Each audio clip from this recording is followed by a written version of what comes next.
Alright mga bossing, good evening. And yan, meron lang tayo i-unbox mga boss.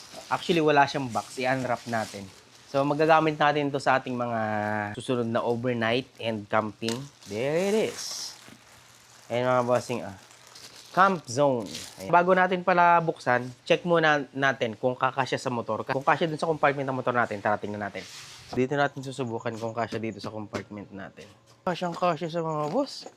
Ayan, no? Maluwag pa. Kuhanin pa natin yung isa. Ayan, no? Uy, kasyang-kasya mga bossing. Ayan. Sarado natin. Luwag pa. Yung ating kapote. Ayun, hindi na kasya yung kapote. Oh, kasya pa. Ayun, doon pala dapat sa unahan. Ayan, kasya pa, oh. Maluwag pa. Ang maganda talaga, kasyang-kasya sa motor, di ba? Ayan, ito siya. Ayun, no? Oh. Yeah. Yung tela. Mukhang matibay siya. Maganda yung tela niya. Oh. Subukan natin i-assemble. Tapos may tali para hindi magwahiwalay. Nakatali din. And mukhang matibay yung kanyang bakal.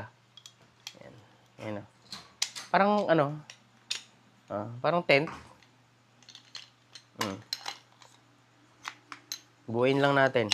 Oh, di ba? Oh, matibay yung materials Ayan. Ayan. Oh, di ba? Ayan, buo na kagad.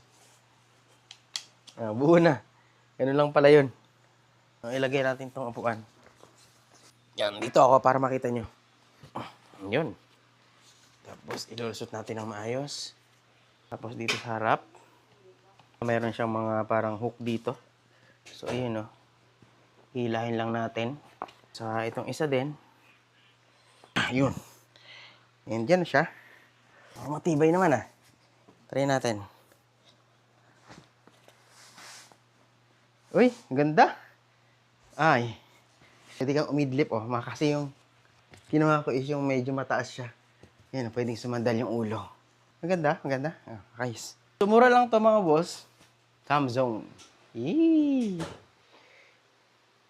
Sa mga naghahanap, yung link nasa baba. Power.